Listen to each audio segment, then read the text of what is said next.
Hey folks, this is David back again with another video. This time I'm going to be talking about Sonic the Hedgehog, the 2020 film put out by, what studio? Can't even see. I'm looking on IMDb right now because I want to get these details right.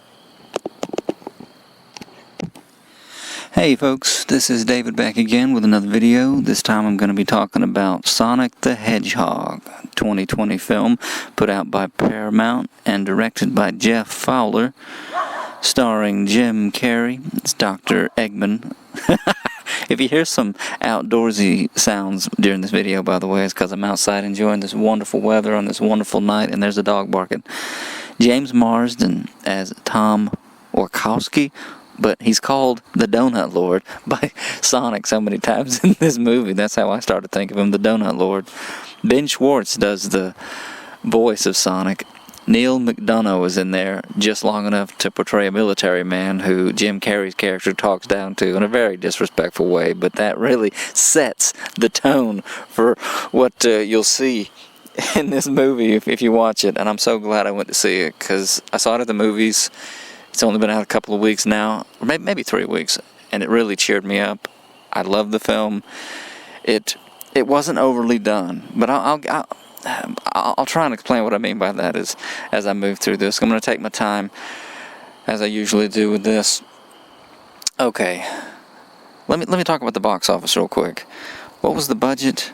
I know I'm looking at IMDb, and I was going to make sure I could see. Oh yeah, $95 million to make this. Box office $218.8 million so far worldwide. That is so very decent. That is perfect.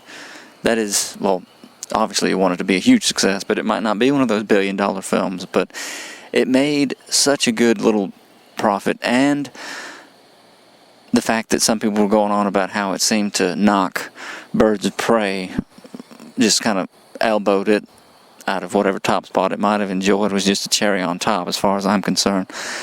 But yeah, I'm glad this film did so well and is doing so well, and I'm glad it was done as decently as it is. It's definitely a kids movie, and well, let me get into some of it in the usual way. I like to tell all. So there are spoilers in this. Spoilers, if you don't want to hear the details, just exit on out, because I'm just gonna get into all the stuff I love so much about this flick. I played Sonic the Hedgehog 2 for the Sega Genesis when it was out way back in the day, in the mid-90s. It's still out now, of course. I'm just saying it's so old now. But they have this nostalgic feel at the beginning and ending of the film as far as, where is this character from? Does anybody know about Sonic? Obviously, if you're from my generation and onward, you do. But for this to be the first live-action character, it's kind of an original thing.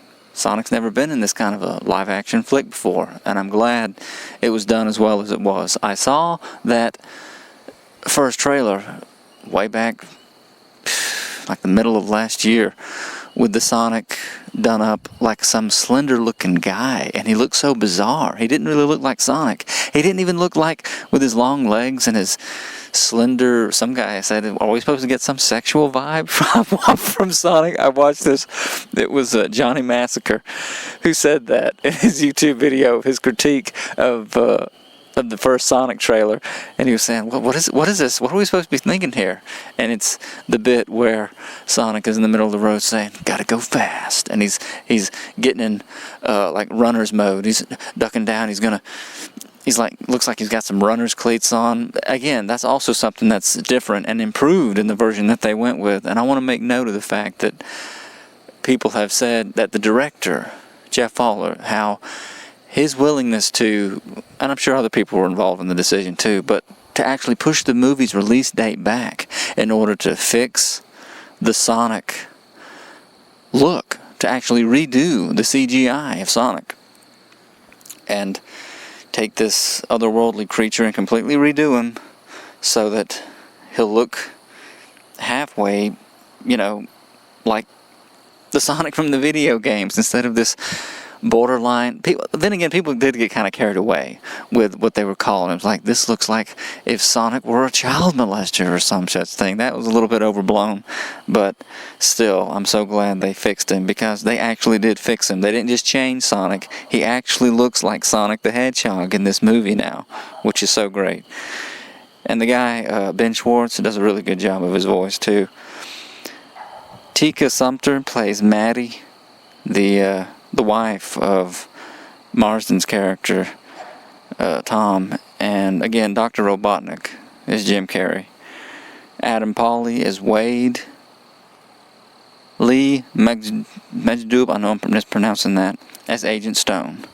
And again, the only other familiar face I saw in there was Neil McDonough as Major Bennington. Somebody else I need to mention real quick while I'm looking at his name on IMDb is... who was that guy? Crazy Carl. Frank C. Turner. Okay. And that's enough of looking at IMDb, because I'm in the dark and this light is messing with my eyes. Now here we go. Again, just to make note of that, his willingness, and really Paramount's decision to actually heed the online backlash, to the willingness to change it, even after they had already done it. Granted, it's not that big of a change. If you can do it once, you can redo it again. I know it costs money to pay the CGI computer animator people, but still. Somebody said it best. They said, he bought a whole lot of goodwill. They did. They bought a whole lot of goodwill when they were willing to redo Sonic instead of going with the version that everybody was disgusted with and outraged by when they said, what is this? That creature's not Sonic. Hush, dog. I'm talking about a cartoon hedgehog. Dog's got something cornered in a tree or something over here in the dark by me. Anyways, hope it's not Sonic. Anyways, the movie starts out with Sonic being mentored by this, well, not really mentored, I actually forgot the creature's name, but she's an owl, and she has otherworldly powers because they're from this other world, and I didn't know anything about her. I don't know, I'm not that deep into the Sonic lore to know who that character was. I'm sure somebody says, shame on you for not knowing, but anyway, he gets himself into some trouble with the natives. He's young and doesn't know what he's doing, and he's racing super fast, and you see him go in the loop-to-loop ring, like in the games, and the rings are everywhere. She hands him a bag of them and says, take these. Whenever you need to escape, just go through one of these rings, and it'll throw one of these rings and imagine where you'll want to be, and then you'll be there when you go through the portal. And it's fast, it's really quick, the opening sequence, but not too quick. I'm feeling for the loss of this creature, who you get the impression that she died. And the thing is, now that I think about it, you know what? It didn't actually show her dying. It didn't actually show her dying. I'm sure she might be in the sequel, which is so obviously set up at the very end of this movie with somebody else showing up from the Sonic universe, who I won't mention, but obviously if you've seen the movie, you know exactly what I'm talking about. There's obviously going to be a sequel. James Marsden has signed up for multiple sequels, and I'm looking forward to them, because I enjoyed this that much, and I don't enjoy a lot of the cartoonish stuff that's made these days. It's just too I can't even think of the word. Some of it's just too silly. This bordered on it, but it's just so well balanced, is why I liked it so much.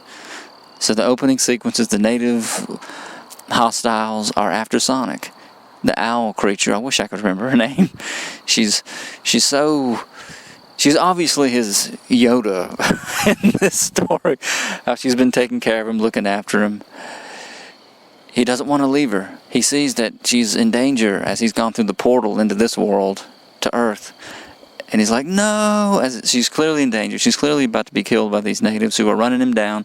He goes through the portal, and you're left with the impression that she died. And it's one of those tearjerker moments where if it had been slowed down any more, I probably would have been crying. Anyways, but it's really boom, boom, boom. And the movie's not that long. It seemed like it went really quick.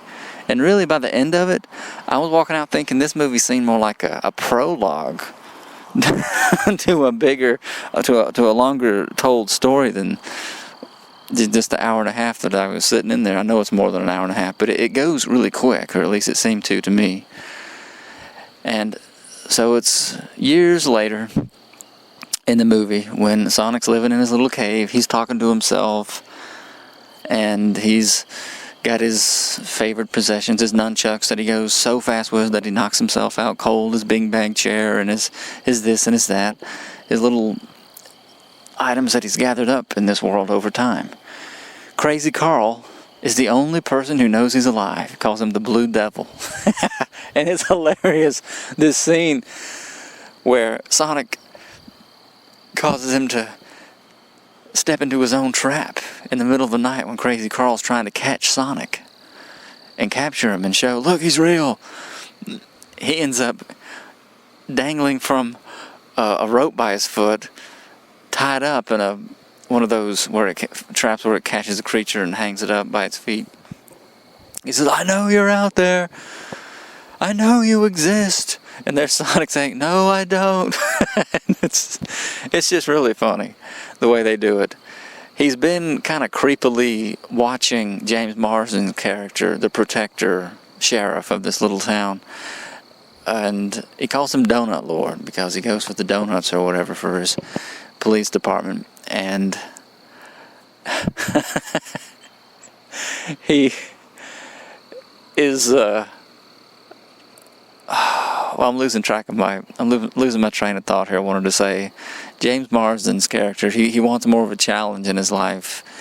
He's too cooped up. He wants for there to be a life and death situation, and to be there to prove his mettle, to really not necessarily save the day, but show that he can be a policeman, where in his mind it's like it counts more, and he wants more. He wants to do more with his service, and so on and so forth. You get where he's coming from, but then you also get where Sonic's coming from, where later in the film, after they've been introduced in the film to each other, Robotnik is chasing him down, and Sonic really guilts Marsden's character, Tom, Donut Lord, about, this is the perfect home, and it's your home, why would you leave? And the thing is, it really pricks at you, it really gets at you when Sonic says, I was forced to leave my home, but you're just abandoning it.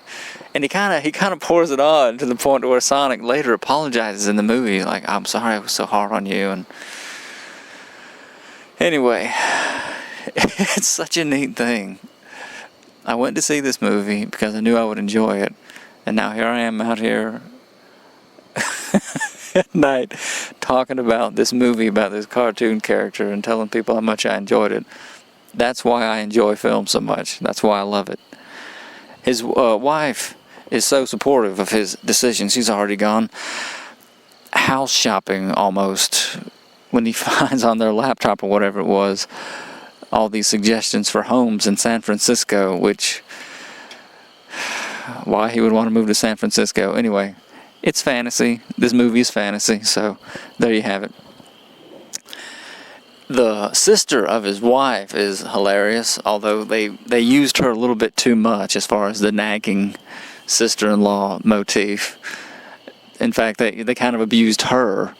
They abused her stick so much of, haven't you left him yet? This is the perfect time for a divorce. she's just nonstop. But she does not like Donut Lord. She does not like her sister being married to this sheriff. She's not impressed with him. She almost thinks he's a no good, but he's obviously not a no good. When you first see Marsden's character, Tom, Donut Lord, it's the same thing as in the trailer. He's there like Smokey the Bear, waiting for speeders, and he's watching all these people drive down the road. He's got his, whatever you call it, I forget the name of that device the police have to see how fast you're going. It's slipping my mind right now. But he's actually talking to a turtle as it goes down the road. Very, very slowly, crossing the street in front of him. He's talking to himself. He's talking to Wade, who is almost like a caricature of the almost dopey hometown police officer. They kind of overdo that too. It's like, this man, this movie's almost making fun of this man, but he's one of the heroes in the end of the film, like several of them are, when the community comes together to stop Robotnik. And again, Jim Carrey is great in this film. I didn't realize how much I missed the 90s and late 90s Jim Carrey that I grew up with, but to see him back in this film is close to some of those manic,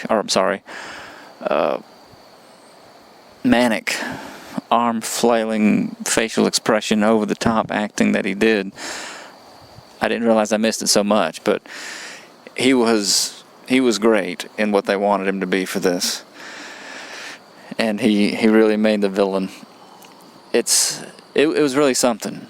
He's so condescending, even to his underling, Agent Stone, who also does really well with Carrey and what the movie has them to be. He talks down to everybody. It's like he was bullied as a kid. There's that shtick, that motif of the bullied nerd kid who's like, I will rule you all one day. In the back of his mind, it's like, you will serve me. You're nothing. You're pathetic little lives. He's talking that way the whole movie, and dancing with himself and singing in his super nerd mobile, whereas every invention he can think of he's done, and yet of all things he's got little mastic tape with a magic marker written on it to signify certain buttons in his backup generator keypad. Anyways, or the fuse box, whatever it was, when he's experimenting on part of Sonic's quill, and that's the whole thing. He wants to capture Sonic to do experiments on him, and maybe even to grow his own power and invent all kind of new things. He blows up his van experimenting on this glow-in-the-dark quill of Sonic. There's no explanation whatsoever from where Sonic really comes from, other than he's from another world, another planet, and he obviously has fantastic abilities of being able to go really, really fast. And one thing about it, this is a kids' movie, this is for fun. The government officials, they're almost caricatures themselves. So silly, some looking at each other like, I can't believe you're going to get that guy, he's certifiable, talking about Robotnik, Jim Carrey. But this head guy's like, I know, it might seem strange, but I just think he's the best man for the job. I can't remember the speech, but you're halfway laughing to yourself as he's talking about bringing in Jim Carrey to address this emergency situation. And the situation is, it's like Sonic is of age, and he's there at the hometown, James Marsden's, the sheriff town place where, I forget the name of it, but he's playing baseball with himself, literally. He throws the ball and he runs so fast that he dresses up like the batter and he bats it. He dresses up quickly, puts on the catcher's mitt, and he's the catcher, then he's the outfield, and he's running all over the place. And he does, this sequence is like a minute and a half, 2 minutes long, of he's talking to himself like, it's the bottom of the ninth. He's like an announcer at a baseball game when he's all alone. He's all alone as he's doing this, and he does this for like 2 minutes, playing each part because there's nobody else for him to play with. He has nobody to talk to, nobody to communicate with, no association. His whole life in this world has been just watching people, but not interacting with anybody. And then, after he hits it out of the park, because the play that he's playing out in his mind and in his running around the bases is that he wins the World Series or some such thing. This is what he's play acting. And then, when it's time for the crowd to cheer and to carry Sonic out of the stadium in the grand ball game victory and how happy he is, it's just total silence. It's just total silence. And there's this eerie little moment where he just says to himself, and he's narrating it all, he says, I really am alone. I'm so alone. And then there's this emotional moment where he just starts to run around the bases. And he runs around the bases and runs around the bases, and he's getting so upset with himself and being so alone all the time. It's like an emotional outburst he's never had, that he kind of blows up, not his body, but his power or whatever. His otherworldly power that isn't fully explained, until he's like his own electromagnetic pulse, they call it, where there's this blue glow that comes out of him. Boom! And the whole town shuts down. He knocks out the power of the town and maybe part of the state. And that's what the emergency is for the federal officials, asking, what are we going to do? Is this some alien encounter? Was this a foreign power trying to, are we under attack? And all this is a situation they're trying to address. And they actually get Robotnik to go into this community where this power surge originated from. So then Sonic picks himself up right after that happens. He's like, I'm sure no one noticed that big blue disturbance or whatever he said. And then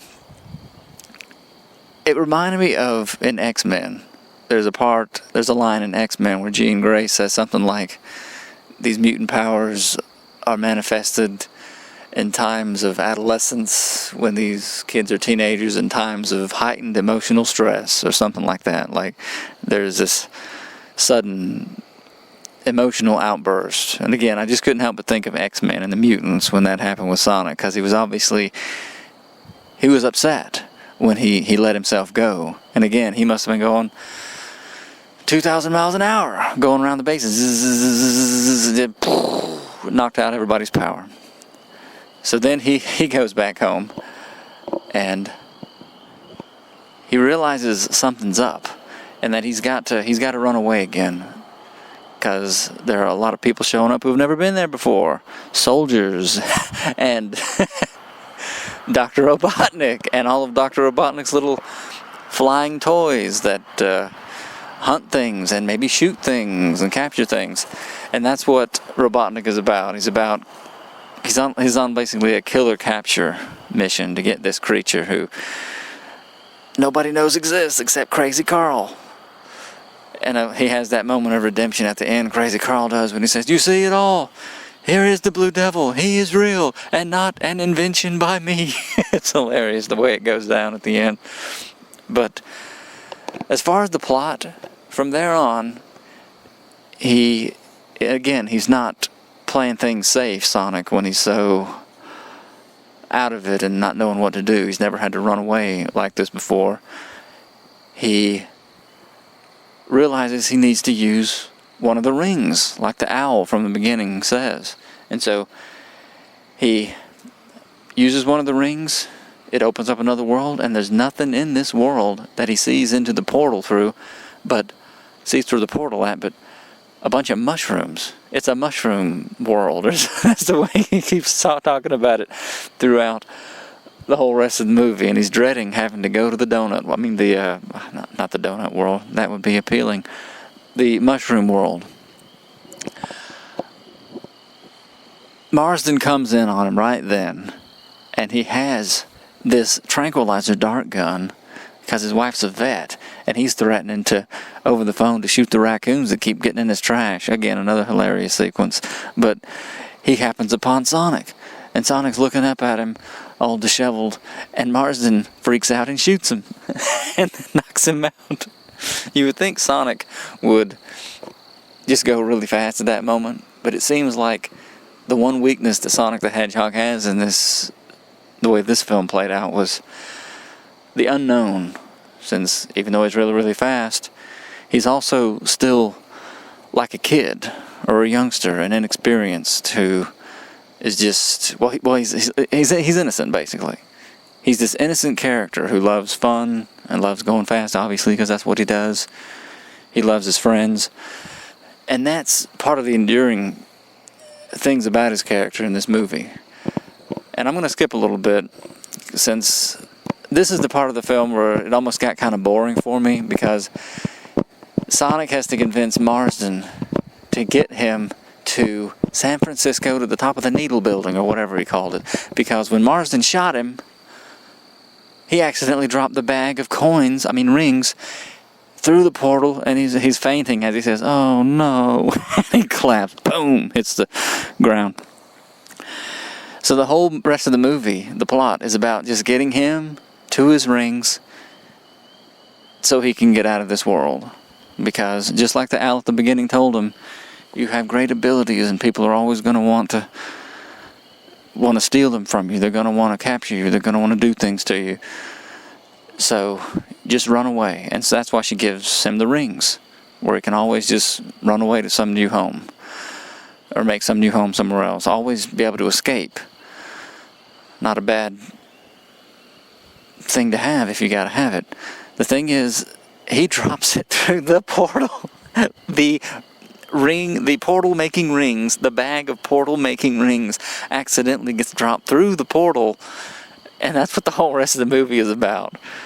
And it's a hilarious trip with Marsden and him, and Marsden's in the process of moving himself to some other place, and that's when they get to know each other and they become friends. The other really neat thing is the bucket list. For anybody who doesn't know what a bucket list is, you'll know what a bucket list is after you watch Sonic the Hedgehog. Marsden explains it's a list of things you want to do before you die. And so Sonic jots down a bunch of stuff, including winning in a bar fight and stuff like that, which they end up doing. And this is the only thing that kind of bothered me. It's like, all you can say about it is, well, he's just this innocent, fun-loving creature. And it is his last day in this world before he leaves forever. So why not? You got to rationalize it. You got to forget your brain. What am I talking about? I'm talking about the whole bar scene sequence where Sonic is looking out longingly from Marsden's truck at what's going on at this bar scene. There's big trucks roaring, there's people dancing, and Sonic, the fun-loving Sonic, can barely keep his cool. He can barely keep it together. His composure is failing. He can't keep it together. He's like, oh, I want to go over there so much. He convinces Marsden to let him go, and so they go into this rowdy bar. And he's dressed up like a little person, like a little kid. The waitress actually says, hey, no kids allowed. And I forget what funny thing Marsden said about, oh, he's just really, I need to see the movie again to get it. But the whole bar scene thing, which they end up getting into a fight after having all their fun, after Sonic is riding, again, it doesn't make sense. He can go faster than any creature in the world, and yet he's getting a kick out of riding this robot headless cow horse thing that you see in all these bar scenes in movies and cartoons. And Marsden's laughing at him. And I remembered, I didn't watch that movie with James Marsden in it, but this isn't his first rodeo. He has been in another movie where he had to talk to a cartoon rabbit or some such thing. I forget the name of that movie. I didn't see it, but so he's used to this, and he did great in it. He did really great in it. They get into a fight. The bar gets trashed. They get run off, but they steal this out of. Well, not really steal it, because each of these characters has got the same ability. Quicksilver and the Flash. I'm thinking of the sequence from X-Men, Days of Future Past, which is my favorite one of these that's been done so far. Do you remember in the scene where the guards come in armed? They're going to shoot Magneto and Wolverine and Professor X, the young Professor X, and there's Quicksilver, Maximoff, I believe his name is. And you remember that great sequence of him running around in the blink of an eye, changing everything around so that the guards will be knocked unconscious and everything will be safe for his friends to be able to escape, all to the song by Jim Croce, Time in a Bottle. That was perfect. That was absolutely great. This is also really good. Sonic basically wraps up people in toilet paper. He's in a fight with a big, huge guy, and they all end up knocking themselves unconscious. That's how he rearranges the room in the blink of an eye to do this. Not as, again, it seems like the prologue to something that could be really great. I'm thinking of, like in Sonic the Hedgehog, the video game for Sega Genesis, in some super contraption. Hopefully in a sequel we're going to get to see Jim Carrey's Robotnik create some lair, something really impressive, something that you'll really remember forever. Something like from the video games. Huge machines, armies of them, big fortresses that are totally under his control, and Sonic has to navigate them all and outdo them all and do the bar scene times 50, basically. That's something I look forward to in this series, which I'm glad this movie is the start of it, because it is so decent. It really is well done. Skipping ahead, they finally get to San Francisco. They get all the way to the top of the tower. And there's that horrible scene, though, that was in the trailer, where there's Sonic in a bag.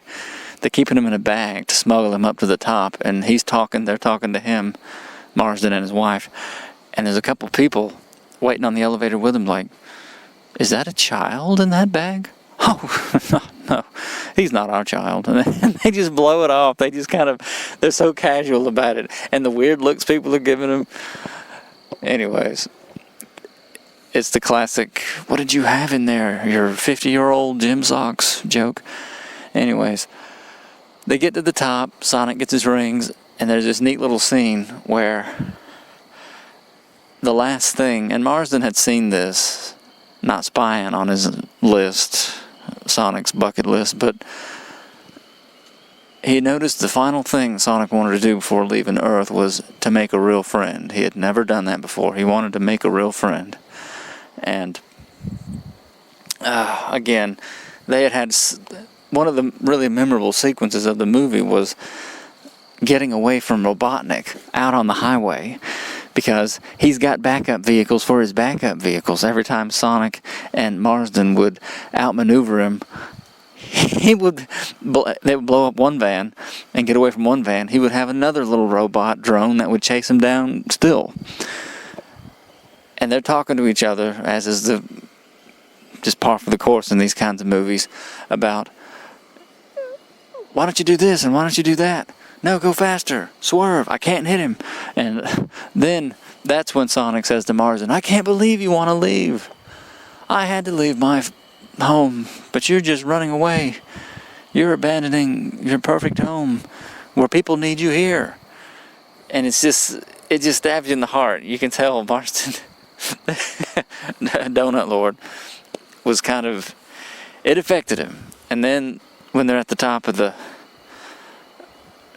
San Francisco Needle Building, I'll just call it that, I can't recall the actual name of the building, he remembered that, and it's basically the end of the movie, where they don't say it at that moment, but you're like, they're about to say, you did it, you made a friend in me, we'll always be friends, no, I'll always be with you. It's like they're about to say that when Robotnik shows up again. Sonic's got his rings now, so he can open up as many portals as he wants with them. But the thing is, as he kicks his friends off the building, which is hilarious, when Marsden says later on, but no more pushing people off buildings.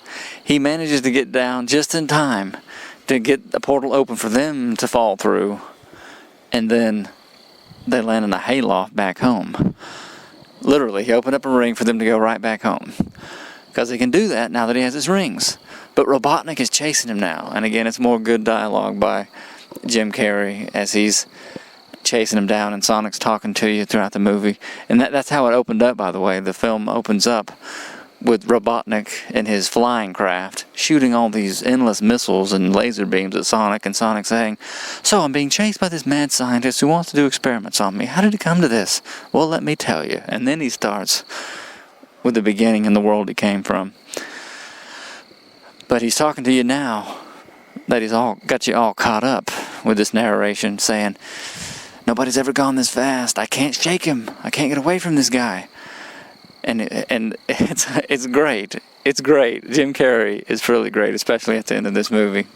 In fact, the last scene of him with the true to form Dr. Robotnik mustache, the crazy seared look, the poofed out in either direction, nutcase looking mustache he's got, because Sonic finally outdoes him, and he gets the quill away from Robotnik that he accidentally left somewhere. And again, I can't recall if it's really explained how that one quill.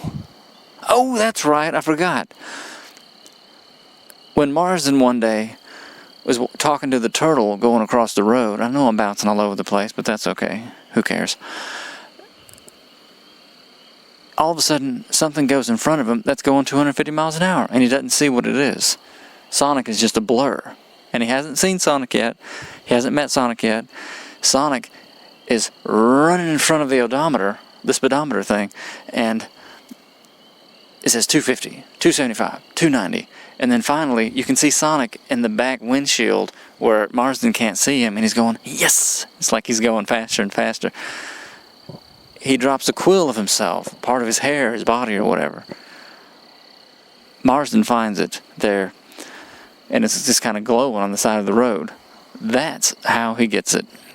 And then later, when Robotnik comes to Marsden's home because he's tracked Sonic that far, and again, there's more, you should know I work for the government, and I can do whatever I want, and it's just more condescending stuff that only Jim Carrey could pull it off in a kid's movie like that, I'm sure.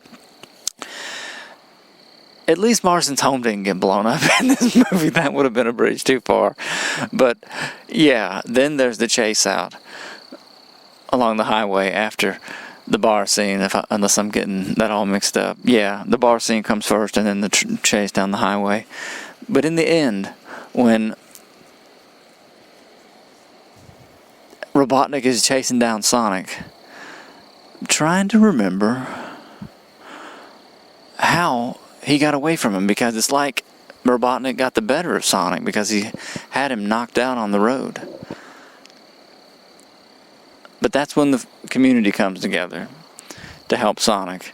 And James Marsden and his wife, they intervene to help Sonic. And there's more great dialogue by Jim Carrey. But then Sonic does something that reminds me of the nuclear Mega Godzilla from that last Godzilla movie, Godzilla the King of the Monsters, when he blows up in a nuclear explosion and consumes King Ghidorah, or Ghidorah, however you want it, and pushes Jim Carrey through the portal to the Mushroom Kingdom, the Mushroom World. And that's how the movie ends. And before that is the really great scene, though, at the end, where you think Sonic's not dead. I never at any moment thought Sonic was dead. He can't die. But the community and James Marsden, this sad look on his face, and his wife, as they say, when Jim Carrey's yelling, "He was a freak of nature. It's good that he's gone. It's better. What was he to you anyway, people?" And then it's when James Marsden says something along the lines of, I wish I could remember the speech. You got to see it. You got to see this movie. He says he was our friend. And that's when Sonic comes to. And you got the ending scene where it's like he's got all his power back and he pushes him through the portal, and the community's just in like victory mode, realizing there is no alien invasion. We're not under attack. This is a hometown ordeal, and it really is. It's got a good ending. The way Marsden and his wife, they kind of take in Sonic. You don't have to leave, and they basically have moved his lair stuff. How they found it, I don't know. It doesn't matter. It doesn't matter that the movie doesn't say that. But all of his stuff from his lair, his little cave that he lived in for all his life on Earth up until that point, is now in their attic. And so he's going to live in their attic, which is great. It's the best possible ending. The government official, the top guy, the general or whoever it was, Secretary of Defense, I don't know what, comes along and says, by the way, you haven't seen the creature since the incident, have you? And of course they're lying their butts off, saying, "Oh no, I guess he's gone," or whatever they said. And so they're going to be hiding Sonic, and they're it's so funny. James Marsden likes Olive Garden.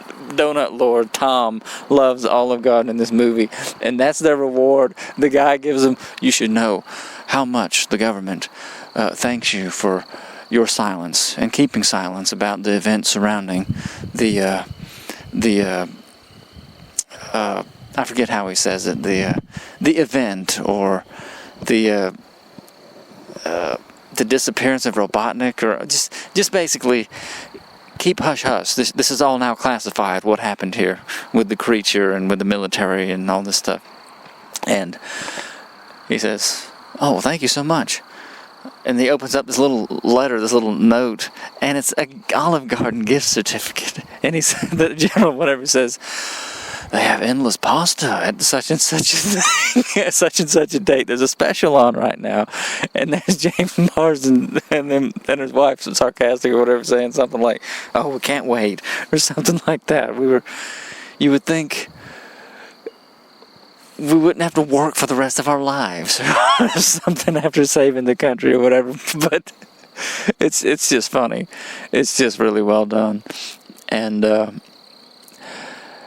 it's one of those happier ever after endings, although the ending clearly sets up a sequel where, again, I won't mention what happens, but it's so obvious.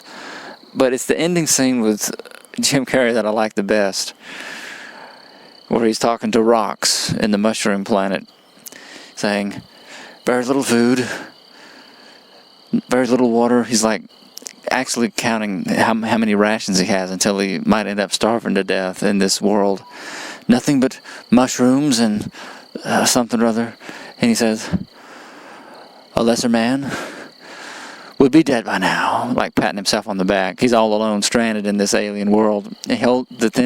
It's so great. He holds up the quill. He's still got one of Sonic's quills. Who knows what he'll be able to do with it? And so it's a perfect ending. He says, "A lesser man would have died by now." And he's got that crazy smile that only Jim Carrey can do. Again, he's got the right mustache now. He's looking at the quill glowing in his hand. He says, "But I'll be home by Christmas." And then he goes back to talking to rocks, saying, "You," and he throws this rock around and says, "Go do some rock reconnaissance."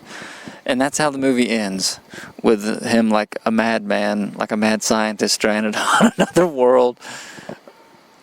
I love Jim Carrey in this movie. I hope they have him back for all of these sequels they might do.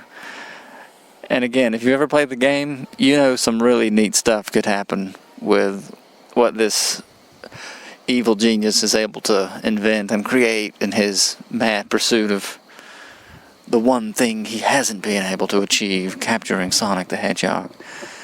Or the Blue Devil, as Crazy Carl called him. So yeah, I've gone on for who knows how long. Let me look at this. Again, I'm standing in the dark, so I still can't see it. Anyway, it feels like I've been talking for an hour. I like the movie. I hope you like the movie. Looking forward to the sequels. And again, no real gripes, because everything was done so decently. There wasn't a ton of bad language that you usually end up seeing, even in cartoon or family movies meant mostly for children. It was, at least I can't remember any. And it wasn't overly violent. There's obviously some action and a few explosions. I like the way they did Sonic. He is this innocent, fun-loving creature who is learning things, who is loving and learning, and especially the way, again, I'm not going to say what happened at the very end.